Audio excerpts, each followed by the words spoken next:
My name is Justin McLeod, and I'm your host for a new podcast series called Back to the Basics. This show highlights the stories of resilient founders, investors, and operators in tech.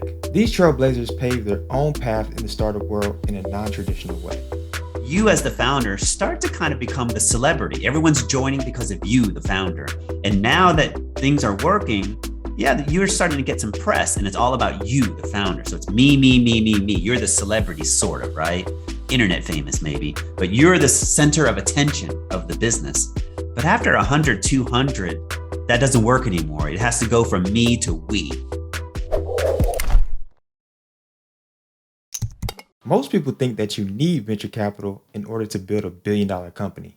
In this episode, we sit down with Ben Chestnut, the co-founder of Mailchimp, who sold his company for $12 billion without raising a dime from venture capitalists. Ben's passion for web design led him to building a must-have product for small businesses. So I sat down with Ben to hear his story on how he transformed his side hustle into a billion-dollar bootstrapped exit. And with that, let's dive in. Well, I was born and raised in Hephzibah, Georgia. I don't know if anybody's ever heard of Hephzibah, but it's right outside of Augusta, and where they have the Masters. And you know, Hephzibah is a town that's right next to Fort Gordon. Stephanie Smith was born there. Wow. Okay. So I was in Town and Country. It was a fancy name, but it was really Farrington over there by Tobacco Road and Windsor Spring. Anyways, born in Hephzibah, went to the University of Georgia. I studied physics. And that was because I couldn't get into Georgia Tech. So I had to go to University of Georgia instead. So I took physics. I really wanted to be an engineer, but my grades just weren't good enough. But I went to Georgia. I loved Georgia. It was a beautiful school. Went there for 2 years. And then I found out about a field of study called industrial design.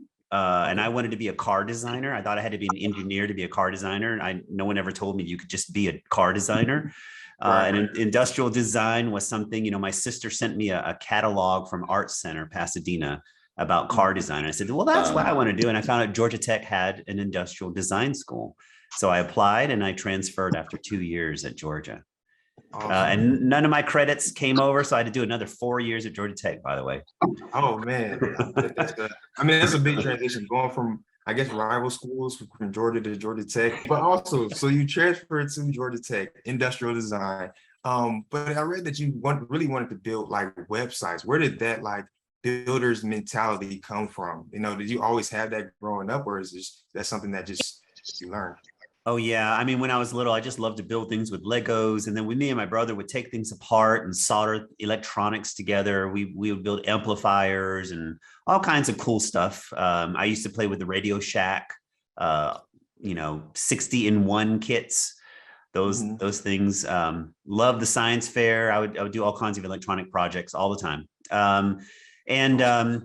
So I studied industrial design at Georgia Tech, thinking I wanted to be an engineer, product designer, really, maybe appliances, maybe cars. I got an internship at an appliance company called Amana. I'm not sure they're around anymore, but they were up in Iowa. So I spent a summer in Cedar Rapids, Iowa. And I learned a lot about appliance design, mostly that I don't want to do appliance design. It was very boring in Iowa. And so like every night after work, there was nothing to do in Iowa. And so I just went to a Barnes and Noble in town and I picked up some books on web design and I fell in love with web design. And then a coworker,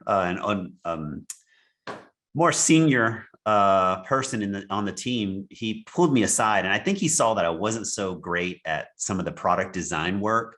You know, you have to have this dexterity with your fingers and you have to cut with an X-Acto knife and glue and sand everything perfectly. And he saw that I pretty much sucked at that. So he said, you should get into web design. It's a new thing. And I was like, yeah, I'm reading about that at Barnes and Noble. He said, yeah, just look into it. So that summer, my internship was over. I drove back home and found out Georgia Tech had some classes on it. So I started to do it and freelance. I started a little freelance business on the side even. Started to get some paying customers while I was a student. And that was really good. So I totally got into web design, but it was a new field, you know, it was very exciting. But there weren't really formal classes, you know. I just joined a lab where you had to teach yourself, and then you would build websites for clients, teachers and staff. And so I would say when it's a new field and there's no classes, I mean, I was scared. I was like, how am I going to get a degree in this? How am I going to be taken seriously? But what I learned was when it's a new field like this, there's no rules and anybody can get to the top. Just if you hustle and you work really hard and you're just better than everyone else, you'll get to the top. And there's no hierarchy or bureaucracy holding you down. It's a wonderful opportunity if you somehow stumble into a field like that that's brand new. When mobile was new, I mean, I just thought, well, it's the same thing all over again. Like those mobile engineers, it's like the wild, wild west. No, that's awesome. And then as far as like, leveraging those skills, like as far as like, I know it's a new like industry, if you will, or a new just skill set. And even just like you said, just going into freelancing and building, like that's kind of that entrepreneurial type of spirit, saying like, hey, like, I like doing this and I like it so much that I can do it for other people and I can get somebody to actually pay me for it. Like what sparked that entrepreneurial? Did you always have that like entrepreneurial bug, like kind of like growing up or even just within college, or did you know that you always want to start a business, or what made you want to kind of start your first company? Yeah, my parents, my mother, she ran a hair salon in our kitchen. I think they call that kitchen-tician, but she did that for the neighborhood. And she was also a neighborhood nanny. So, I mean, our house she was always trying to make money in some way to help pay the bills. And, she was from Thailand. My father was in the army. He was American. And, she made so much money for the family, and he kind of had a Western point of view of business. He was like, what are you going to do to make this scale? Not that he made it scale, but he had all these questions from my mother about, how to make this more of a scalable business.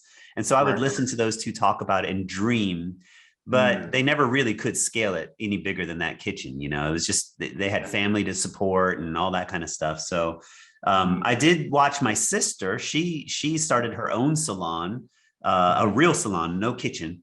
She moved to Raleigh and she started a real salon. She became very, very successful. And she was my hero. She, every month she would drive home from Raleigh and bring cash, for my parents, and bring me some toys.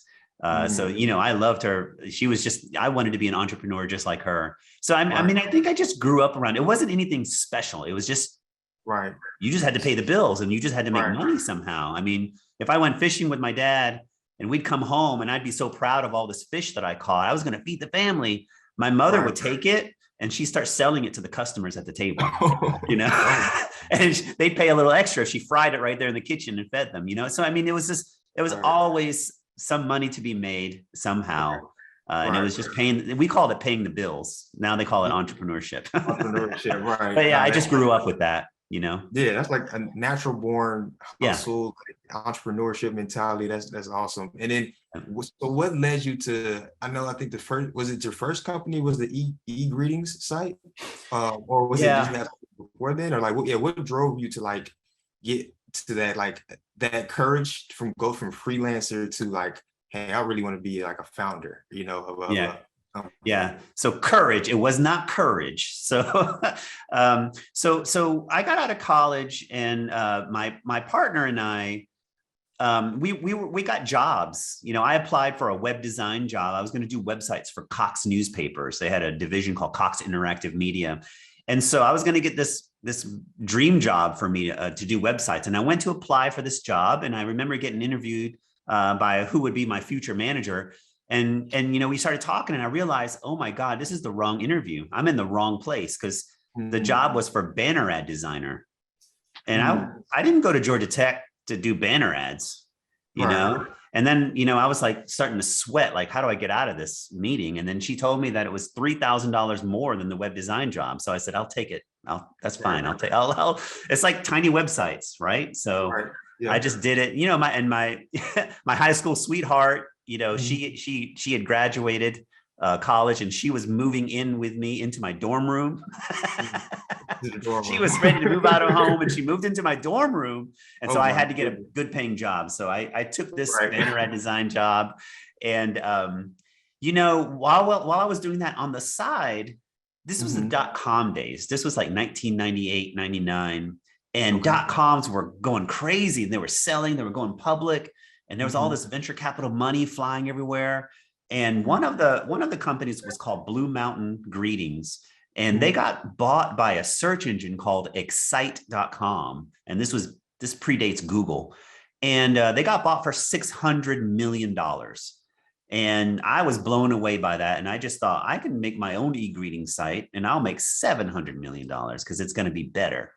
And that was literally it. That was our plan. And so we designed this e-greetings website, and we made it better because the old one, Blue Mountain, would send you a code via email, and you would have to go to your browser, plug in the code, and then you would see your graphics. Well, we just made it to send the whole graphic in the email, embedded HTML email. And so, I mean, I had to search the internet, but there was no Google. So I had to Lycos and Oh my Alta goodness. Vista.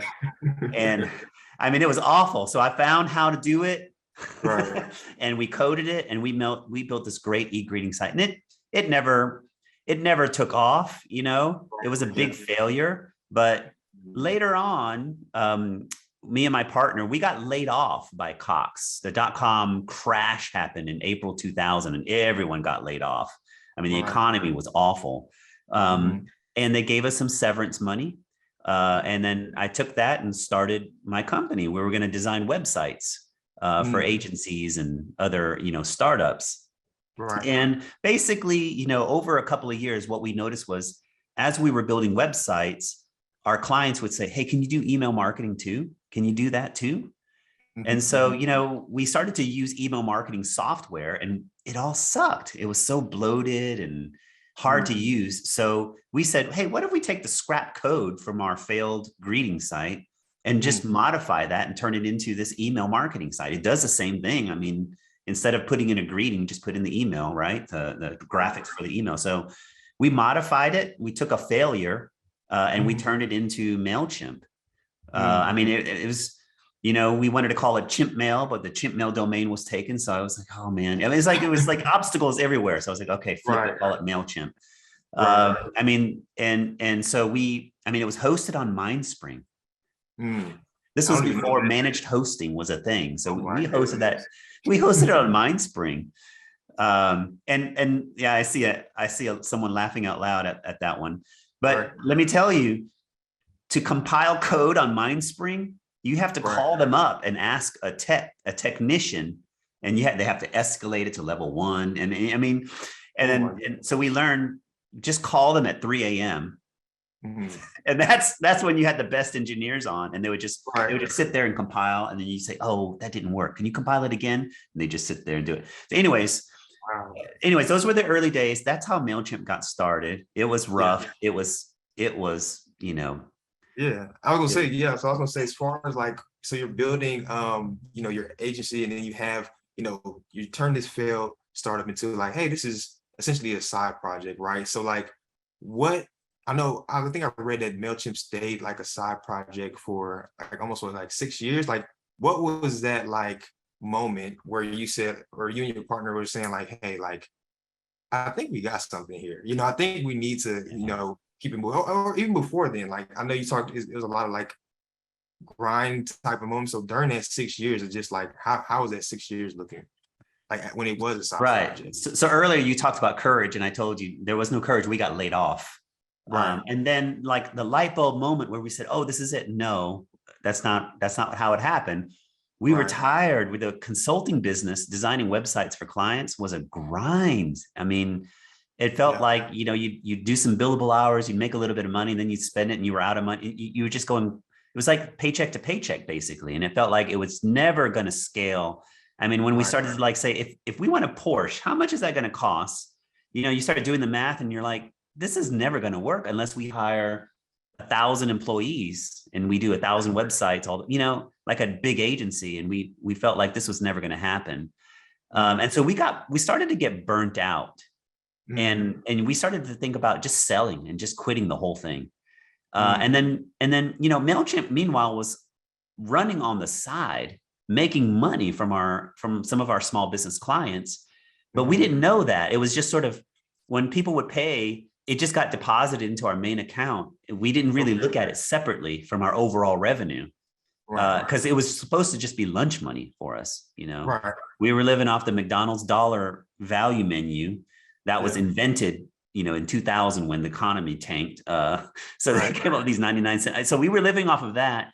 And we had hoped to make enough money from Mailchimp for a better lunch at Fuddruckers. Like we wanted $8 burgers. We didn't want the 99-cent burgers. So that was the dream. And we kind of forgot about it. And it just kept growing and growing. And so, I mean, it was one of those days we were like, this is a grind. We should quit. And one of our partners said, you know what, let's look at the revenue from Mailchimp and separate it from the rest of our business and see how that's doing.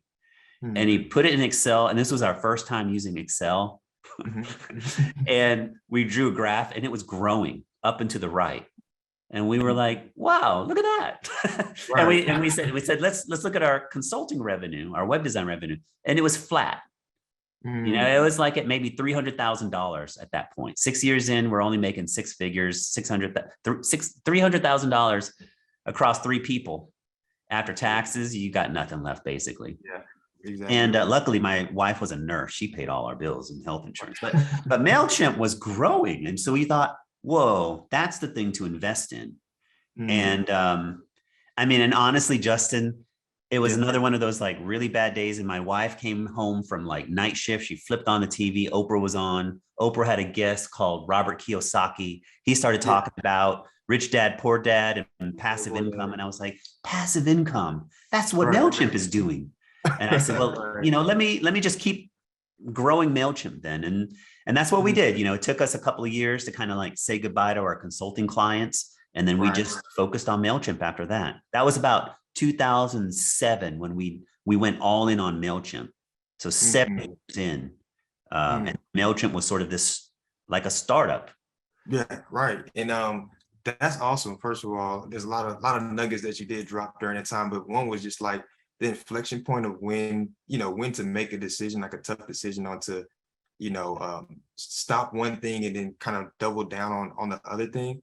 Because I think that, of course, like when you're building your company, like if you're working on something that's, like you said, burning you out, or it's just like, you think that it's going somewhere, but if you look at the numbers and you have to make a data-driven decision, it's probably just kind of like flat.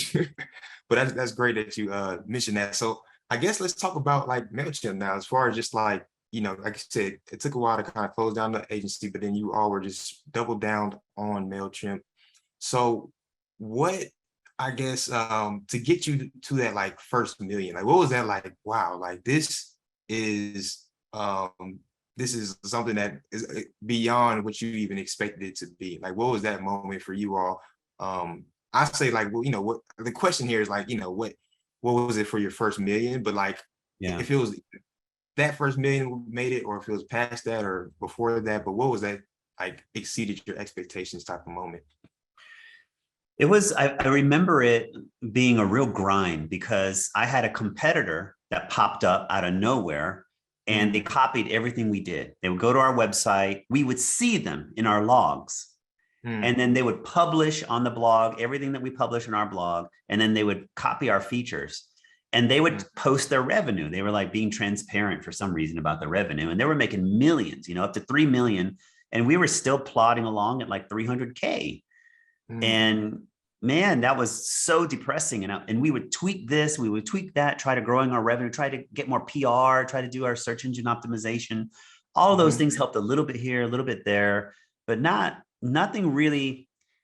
moved the needle enough. And then one day, I got a guy to join us as our COO, and he was way more experienced. He was very entrepreneurial himself, but he failed at a lot of his startup ideas. I always used to joke, he's too smart for his own good. Really, like, so, and I was just dumb, but stubborn. And so we made a good team. And he looked at all of my struggling and he just said, why don't you hire another engineer? You're spread too thin. Let's just hire someone else who really knows what he's doing. And he encouraged us to think out of the box. We were real scrappy. We didn't want to spend any money because we were laid off and we were scared really to spend money. So he got us to kind of like get a little bit bold, and we hired someone, and that guy was a machine. He didn't sleep. I think he had a dysfunction. He couldn't sleep. And he just coded all night. And I mean, he was obsessed. And that's kind of like startups. Startups are always full of pirates and misfits and weirdos. Otherwise, they would just go get a job somewhere good. Why would they join a startup? So these are weird people, and they join you, and he just kicked butt. And so we just started to innovate. And we would just start announcing, well, we launched this, we launched that, we launched this. And that was marketing. That was better than any other marketing we ever tried. Just launching new features. And, you know, this COO that I hired, he was kind of my mentor. He was just like, we would do something and it would work, you know, and then I would move on to try something new because I was a creative. I was like, that's old. Let me go try something new. And he would say, wait, this other thing that you did, do it again. And I would say, no, it's boring. And he would say, no, do it again. And we would do it again. And he would say, do it again. And that was really all he did, was he would just tell us, do it again until the audience is sick of it. And, you know, we would do some marketing stuff and, you know, he'd do it again. And then he would say, hire someone to do it for you. You know, it should be so much that somebody can do that full time. And we would hire somebody and they would just keep on doing whatever that marketing thing was. And we'd keep on doing it. And anyways, he got us from zero. Justin, I don't remember the first million. It got so busy after that, you know, we were hiring and things were growing. You know, I remember when we were basically like at about 20 million. That's when I kind of like woke up and started looking at the revenue again, because it felt like we were watching water boil just to get to that first million, and everything was going wrong and competitors are beating you and making fun of you, really. And then you just say, all right, forget about that. Forget about the outside world. Reporters wouldn't talk about us. I mean, I got sick of it one day and I just said, you know what? I'm not going to get validation from the press, evidently. I'm not going to get validation from anybody. I'm just going to look for validation from a customer, putting money, taking their credit card out and paying me money. That's the only validation I'm going to care about from now on. And I just forgot about the rest of the route, and we just started focusing on functionality and launching features because that's what worked. And my COO said, keep doing that. And we kept doing it. And next thing I knew, we were at 20 million. And he stayed for a few years, and he got us from basically zero or 300K to 300 million before he retired. Wow. So I had a good COO. No, that's amazing. That's like I said, it's a lot of gems in that as well. It's about like your processes and hiring the right people and being scrappy and also just focusing on you and not just like looking at the competition, right? Because the competition seemed like they were looking at you all, right? We were the most innovative, and we hired that first engineer he was a very frustrated engineer. At his startup where he was working, no one listened to him. And he was a little weird. And I think that people just discounted him, you know? And Mailchimp was, you know, now we've sort of made a business out of hiring misfits. You know, we're the island of misfit toys. Some people joke about it, you know, so, but it's a very diverse and inclusive culture that we have, because we learned, just like, I don't care how you look, just join if you can work hard and you can do cool stuff. So that, Justin, is like really the magic. It was not marketing, it was building and launching. That's what really made us grow. That's awesome. And you talk about being misfits and hiring misfits, and Mailchimp in itself essentially was a misfit for not taking the venture capital route. And you mentioned one thing about like, hey, we just want to focus on customers, validation through customers. You also mentioned another thing about just, you know, not wanting to hire too quickly or just kind of saving money or things of that sort. But like, what made you all not want to, like, once you saw that 20 million, like you mentioned, what made you all not want to go after investors in the traditional startup route? I'm pretty sure a lot of VCs were probably knocking on your door saying, hey, move out to Silicon Valley, the Bay Area. What was that decision like to say, like, you know what? No, we're not going to do venture capital. We're going to focus on continuously building and launching features. Basically, when we were all laid off, the .com crash happened because VCs pumped too much money into it, overhyped everything, overvaluations happened, and then it all crashed. And we felt like we got laid off and lost our lives, you know, our living, because of VCs. So for a good long time, we just didn't trust them. But then around 2007, you know, when we started focusing on Mailchimp, et cetera, one of our competitors went public. And that's something to know. If you're in an industry and somebody in your industry suddenly goes public, now the VCs start sniffing around for who's going to be the second one to go public or the third one. They're on the hunt. And so suddenly VCs started showing up in Atlanta, Georgia at our door, trying to, and I was just a designer. I was just a kid from Hepzibah. I didn't know anything about, I was like, who are these rich people with money that talking about giving me money? I should let them in. So I let them in and I let them talk to me. And I never really understood. I never understood any of it, but I always had this, philosophy. If rich people knock on your door, go ahead and let them in. Why not? Right. But they were, if I'm being honest with you, they kind of disrespected me. A lot of them just didn't seem like they actually cared about the business itself. They just cared about being the number two after the constant I was like, we focus on small business. We're helping like my mom with the kitchen titian grow. And they were like, yeah, whatever. We can make it grow to enterprise. We can help you focus on large corporations. We're like, we have a purpose, a mission here for small business, and it's making good money. You should think about small business. Like, nobody cares about small business. The only company in this world that does anything with small business is Intuit. Foreshadowing. But like it was Mailchimp and Intuit were the only two companies that cared about small business for the longest time. And there was one time I spoke at an event in California, and some VC, when the event was over, he said, "Do you have a minute to talk?" And I said, "Sure." And we grabbed a table and he talked. And then everybody left the event. I couldn't even network with people or say hi to my customers. And he just monopolized all of my time. And then he said, "Oh, I got to go. See you later. I got another meeting." And he jumped in his BMW and he took off. And I had no ride and everybody was gone. The whole event, the venue shut down. Oh, man. Uber wasn't invented yet. And so I had to walk back to my hotel. So, I mean, it was like stuff like that kept happening with VCs. And, they just need better manners, or they needed better manners back then. But I didn't like them. And then after another year or two, we came up with this idea for freemium. And that's what really made Mailchimp grow exponentially. Once we got freemium, I mean, we were making hundreds of millions of dollars and we were growing exponentially. And I'd never needed VC after that. There was nothing I could even fathom using their money for. Right. So I just stopped talking to them.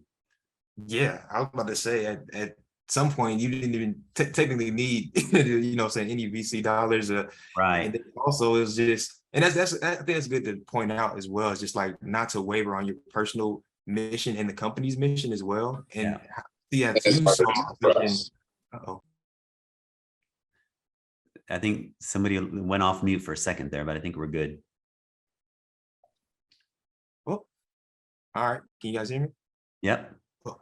But focus on your mission and not wavering from that, because you saw a vision that like, hey, small businesses are like, this is where it's at. Go ahead. Yes. Something. Well, your mission is extremely important. It's going to, really be the heart of your culture. And the culture is a powerful thing that can push your company forward. It gives you this momentum. But I mean, if your mission isn't paying the bills, I'd say change your mission. I was, stick to your mission like I did if it pays the bills. You know what I mean?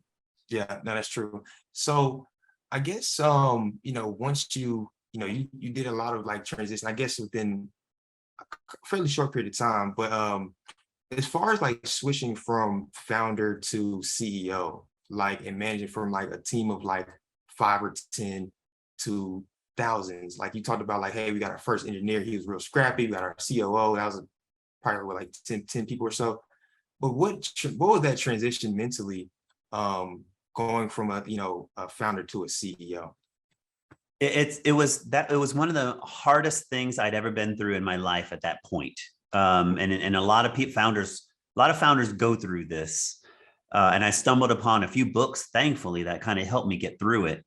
But once we hit about 100 people, things started to change. I noticed that, my style wasn't quite working. People weren't, I wasn't resonating with people. Meetings used to be, and all hands would be like a pep rally. Everybody would, they would cheer and everything. And then once we got to 100, I noticed in our all hands, people would look at me weird, like they didn't understand what I was talking about. You know what I mean? And Mailchimp started to scale really fast at this point. We were hiring customer service agents faster than anything, because all of these small business customers were just signing up, thousands every day. And so we ballooned up to 200 and 300 people, just like that. Like it was crazy how fast we were growing. And yeah, I had a big all hands where it just bombed. And I talk about this in a lot of my, how I built this, a lot of my talks. People are probably sick of hearing about it, but it bombed. And somebody told me to get some leadership training. And it really felt like everything that I knew worked in the past stopped working just like that. And that will throw you off, because, if you're the scrappy founder with your pirates and you're just plodding along and nothing is working, that's one thing. And then you hit momentum and you hit a stride. You as the founder start to kind of become the celebrity. Everyone's joining because of you, the founder. And now that things are working, you're starting to get some press, and it's all about you, the founder. So it's me, me, me, me, me. You're the celebrity, sort of, right? Internet famous maybe, but you're the center of attention of the business. But after 100, 200, that doesn't work anymore. It has to go from me to we. And that's a very, very tough transition for a lot of people. They get the vanity kicks in, or the hubris. They love the interviews. And then they start angel investing. Like I've seen a lot of founders start doing that. And they spend more time giving advice to other founders than working on their own damn business. And people would always ask me to angel invest. And I say, I believe in mind my own damn business. I got customers to serve and employees to pay. So I never did any of that stuff. You just stay focused and say no to everything. But around 100, 200 people, its leadership style has to completely change. And I had to go to a school to learn about it. One of my employees, she was trained in public speaking and media. And she came to me after that all hands bombed. And she said, you need some leadership training and speaker training. So, I was listening to the radio NPR one day. I was really out of it, and I wasn't talking about it at all to my wife either. And I was never mean to her or anything. I was just quiet. And I guess I probably looked really depressed. She thought I was upset with her. And one day she said, I'll just leave. I'll take the kids and leave you alone. And I was like, don't go. What's going on? And so anyways, I started to get advice you talk to your spouse, tell her what's going on at work. I had compartmentalized the two prior to that. So I started to tell her everything, and it really helped me deal with it. And then she kind of became my ally. She would come to company Christmas parties and stuff and help me deal. She's a people person and I'm not. And she would say, oh, this person, they just had a baby, et cetera, et cetera, so right. I'm so glad I started to talk to her about what was going on at work. But that was, anyways, that whole time becoming a CEO was extremely stressful for me. And it is something that's going to happen to y'all when you become successful and you start to hire, you get to about 100, start thinking about changing your style. That's awesome. All in one. So that's the first thing I'll say about it. But the sort of more behind the scenes story that I'll share with this group is somebody knocked on. That's awesome. So yeah, let's talk about growth. Of course, the big elephant in the room is last year you all sold Mailchimp to Intuit, for $12 billion, probably one of the largest acquisitions from a bootstrap startup. So first of all, congratulations on that. That's huge. So what went behind that? Because I know that you were passionate I know it was, you started Mailchimp, what was it, 2001? Yeah. And all the way up for 20 years. That's a whole lifetime to to some people. So that's a long time. So what went behind? Yeah, it probably didn't seem like it because you kind of were just like in it, all day, every day. Oh, it seems like it. Okay, all right.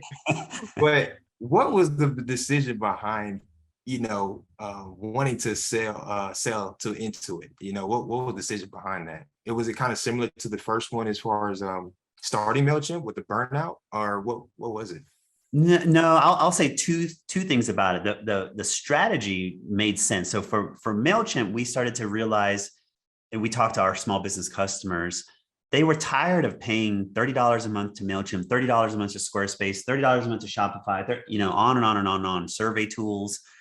And they wanted one platform to do it all. So Mailchimp started to add functionality to make it a more all-in-one suite. And then, like those VCs told me, the only companies that care about small businesses, Intuit and Mailchimp. So when Intuit knocked on our door, it just made sense to talk to them. And Alex Chris, who heads up the small business division, he was an entrepreneur himself. He served small businesses. So we just gelled and we just talked about the potential that we could have together as one platform where QuickBooks helps small businesses manage their business, pay their taxes, et cetera. But their number one complaint was, how do we grow our audience? Well, the hypothesis was combine our two companies together and we help you manage your business and grow your business all in one. So that's the first thing I'll say about it. But the sort of more behind the scenes story that I'll share with this group is somebody knocked on our door many years, like 2017, 2018, to buy us. And, it was tempting at the time. I said, well, let's just run through it. Maybe I'll say no, but why not just try this out? And so we let them in the door. But prior to this, I said no to everybody, and I said, well, let's let this happen. And, we had a brokerage that we hired, and they had competing offers from multiple companies. And when you do this as a founder, you might try to keep it secret, but that will last maybe 1 month before you have to pull in your executive leadership team, and they got to help you out with this. Right. Let me tell you, once you get 10 executive leaders into a conference room and you're ready to sell the company, there's no going back. They're like, are you really? First they're like, we don't want to sell. What are you doing, Ben? And then you get them on board, and then they're like, yeah, let's sell. And they're very goal oriented, and they want to see it happen. And it didn't happen. In about 2018, I think it didn't happen. And so after that kind of, it basically failed. We didn't get a good enough price for me. So I just said no. So I noticed the executive team, like once they get a taste for blood, they got to have more. Right. And it was very hard to back down from that and say, sorry guys, that's it. I'm never going to do this again. But I was about to do it. I was seriously about to tell them no. No, I got my dates all wrong. It was 2019. Yeah, when that happened. So I was about to tell them, no, I'm never going to do it again. And, probably a week before I had that meeting, the firm that we hired, Catalyst, that's Catalyst with a Q, by the way, y'all should look into them and, hope that they knock on your door one day. Right. They're the best damn brokers. They're the ones who helped sell Figma for 20 billion. Oh man, and Slack to 25 billion, and anything with a B, Catalyst did it. Okay.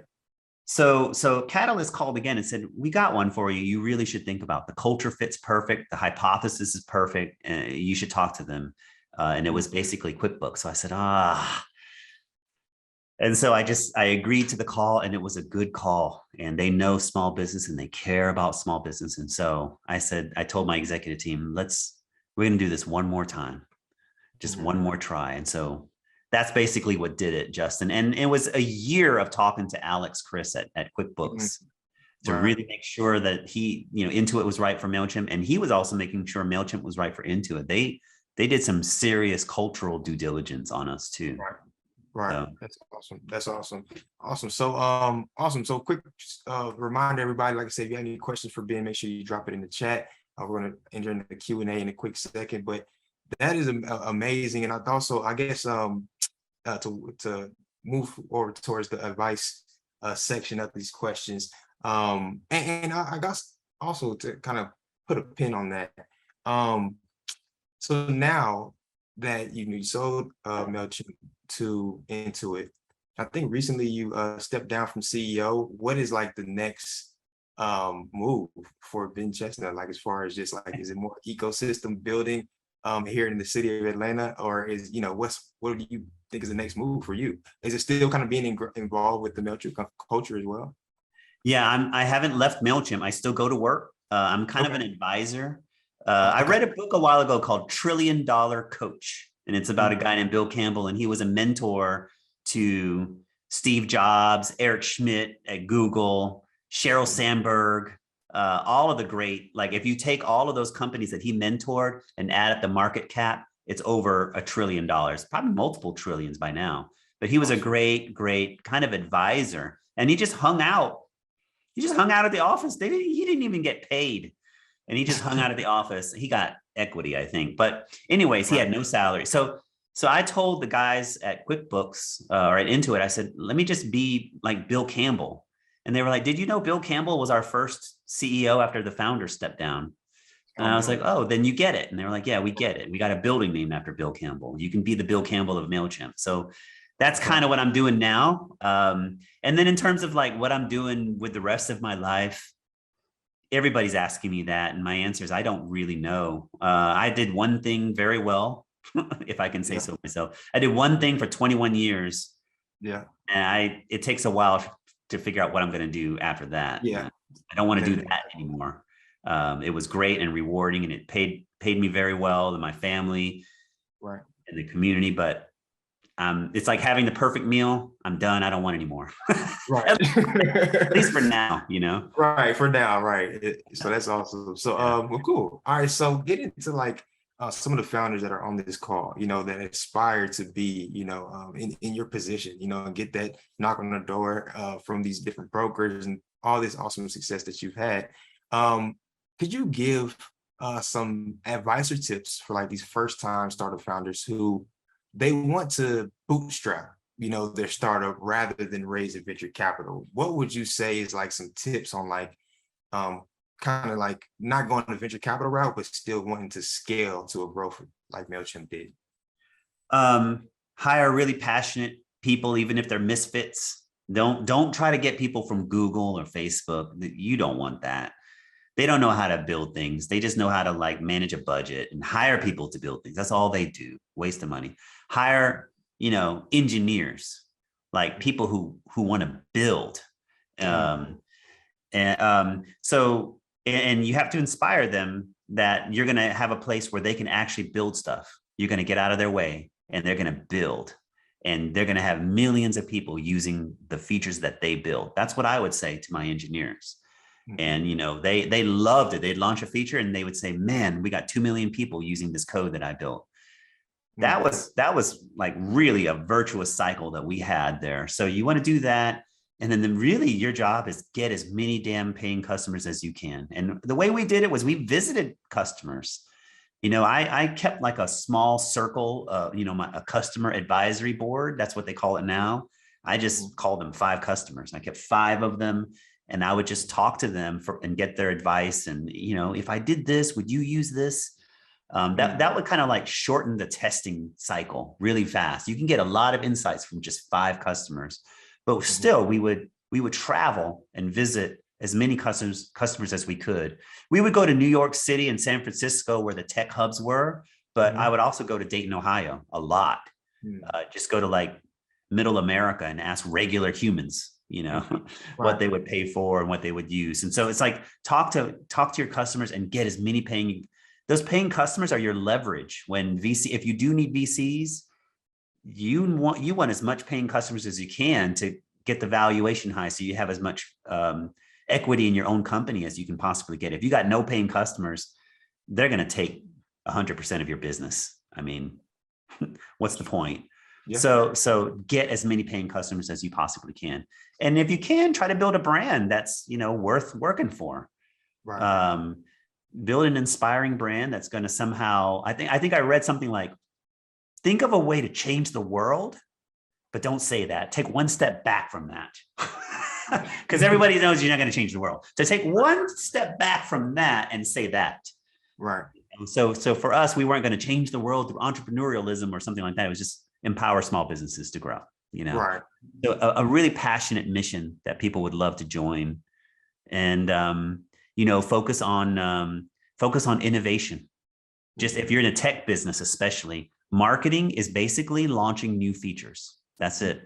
It wasn't until we were like, 15 years old and, approaching $1 billion, that's when we started to spend serious money on ads, traditional ads, because we could, but we didn't do that for a long time. That's awesome. That's awesome. That's a lot of good gems, good nuggets in there. Awesome. And I'm gonna turn it over to the chat. I have to ask one more question of mine, and we can jump into it. So, what was the biggest lesson learned along your journey? Like, what would you say is like from from Georgia Tech to now, like where you are now? Kind of looking back at the kid from Georgia Tech to now, like as a freelancer, to a founder, to a CEO, to to the point where you are now, just speaking engagements like with the community and sharing your story. What would you say is the biggest lesson that you learned along your journey that you would like to share with like first-time founders that are just getting started? There's too many. How about a couple of big ones? Once we got really big and companies wanted to buy us, and they were talking about billions and billions, and the big banks like Morgan Stanley, Goldman Sachs, Catalyst, they started inviting me to really, really good conferences, like the premium stuff. So like Deer Valley, people would ski into the meeting room, and it was crazy. And so and I was like struggling, like I'm just a dummy from Hepzibah, Georgia. I never got a business degree. I was a designer at best, right? And then I stumbled into being a CEO. And I always felt stupid, like I didn't have the right formula. And one thing was on my mind was my senior leadership meetings. It felt unorganized. Like we didn't know what we were doing. It felt like we would send them the homework the night before, the pre-reads, and no one would pre-read, Anyways, I went into one of these conferences, and they had like a president of Microsoft there, like Microsoft Cloud. I forget his name. Guy always wore red shirts. I don't know. If you look him up, you'll find him. And he talked about Microsoft meetings, and that's a global corporation. And he talked about his senior leadership meetings. And I was like, oh, he's got the answers. And I got ready to take notes. And he said he still doesn't know the right formula. And he sends the pre-reads and nobody reads it. And so he makes them, when they join the meeting, he makes them read quietly for 30 minutes. This is crazy stuff. And then, and he basically said, we're winging it and we're still trying to figure it out. And I was like, this is Microsoft. Right. And the big thing that I learned after 20 something years was nobody knows what the hell they're doing. If you think you've got imposter syndrome, man, they don't know what they're doing. They're winging it. Like I was like, this is scandalous. It was like conspiracy. No one knows. All these decades, I thought someone knew, and I just had to get access or hire the right person. No one knows. And so we were winging it too. And I was always looking for the playbook. What's the right playbook to make Mailchimp really big? And I learned over time, if you have something unique, truly unique that no one has done before. And we had a SaaS company that focused on small business, and it was email marketing, which nobody cared about back then. Because it's so unique, there is no playbook. So if you're frustrated because there's no playbook, that's a blessing. That means you've stumbled onto something truly unique, and you could really build something great there, because there's no, like, it's like Wild West in terms of opportunity. Right. Anyways, it's kind of a scary thing that I learned. My one lesson is like, no one knows. Nobody knows. Oh, that's awesome. We're winging this. Right. That's great. All right, cool. So we're going to jump into the chat for a couple questions. All right. So first question is from, I believe, Jitin. It says, Ben, how do you go about killing bad product ideas and firing people who are not pulling their weight? I never did it fast enough. And every leader will tell you that. They hire fast and fire slow, and it should be the other way around. Hire slow, fire fast. And every conference I've ever been to, the leaders up on stage saying, you got to fire fast, and no one does. You have too much sympathy. And I mean, these are human beings. So I always cared a lot about people. I always kept a lot of cash. I'll tell you. I mean, I kept a lot of cash and I gave people severance, and that made it easier to say goodbye. Gotcha. That was my little hack to make it easy. And it's another thing, because we were laid off and we started our business in really tough times, we always kept cash in the bank. Yeah. We were weird. Like everybody said, you're founders, you should take it all home. And we were like, no, we want cash for a rainy day in the bank. Every CFO I ever had told me I was stupid because you have to pay the tax on that profit. And it's sitting in the company bank. Why not just stick it in your bank and buy a house and a bunch of Porsches? But we always felt like there are going to be these rainy days. Yeah. And when you have cash, that's power, and you can do some stuff like give people a little severance in order to get them out of your business. Yeah. That's a big major key that I think you just dropped there. But I had founders, friends at other SaaS companies, and they were in San Francisco on that track to go public, become a Wall Street, company. And they would always tell me, you're too nice to your people. Like you got to treat them like farm animals. In about 2 years, they'll be gone. You just chop them, kill them, get them out. In a weird way, they're right. Like people last about 2 years, 2 or 3 years these days. Yeah. But I never could be that ruthless. Gotcha. Awesome. So let's go to the next question from Stephanie. She says, Ben, where were you at any point tempted to quit? And if so, what kept you going? There was that time I talked about. I was tempted to quit, not because I was frustrated, but because I thought there's got to be somebody who can do this better than me. Apparently, I suck. But the thing that kept me going was my wife. I started talking to my wife, and she just was very good at kind of helping me see it through. So it was an accident. I was really upset. I was sitting in a parking lot in Lincolnton, Georgia. And I was listening to the radio, NPR, and it was Truett Cathy of Chick-fil-A had died. Oh, and they were interviewing other leaders who knew him, to say nice things about him. And one guy got up, Clay Mathiel, and he said some nice things about Truett. And then I looked up Clay Mathiel. I Googled him while I was in that parking lot. He ran a leadership school in Dayton, Ohio. I bought his books. I went to his school. He really helped me get through that whole CEO transition. Yeah. So awesome. It was all an accident. Awesome. All right, let's go to the next question. And I think we have, got 6 more minutes left. So next question is from Elkanah. He's a founder in our Pre-Accelerator program now. It says, Ben, what's the most important thing for a leader who wants to build something meaningful in the technology space? Look at successes like Mailchimp was supposed to be an e-greeting site. It failed, and we just took the code and turned it into something else. Slack was supposed to be Discord, basically. It was supposed to be chat while gaming, and it turned into corporate chat. There's so many great successes that are accidents or failures. And I mean, I used to love that kind of story when I was growing up. I was a weird kid. And like 3M and how super glue invented and silly putty, all of those were, scientific accidents. And I just had that philosophy, like nothing, people called me Bob Ross, like there is no such thing as a mistake. It's a happy accident. So I had this idea, keep on innovating and nothing's a failure, just kind of fail fast, always tinker and experiment.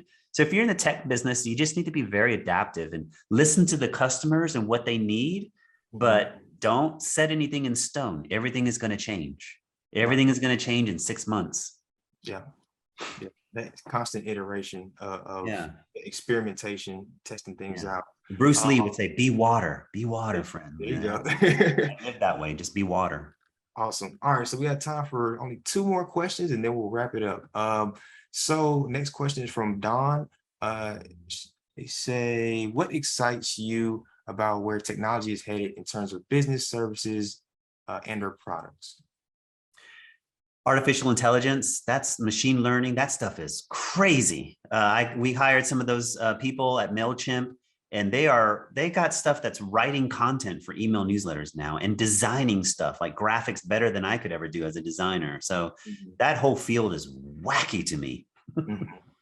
Yeah, that's awesome. That's awesome. I kind of know that you said that even when you were, what was it, building a website, like that was new at the time. So now, you know, you have like what, Web3 and cryptocurrency, and then you have I don't understand some of that stuff, but like AI and ML, it seems like the most useful stuff. I mean, I just saw a guy, an artist who, did y'all see this, where he would find an Instagram photo of someone and then he would look at your geolocation and then find a public camera in that area.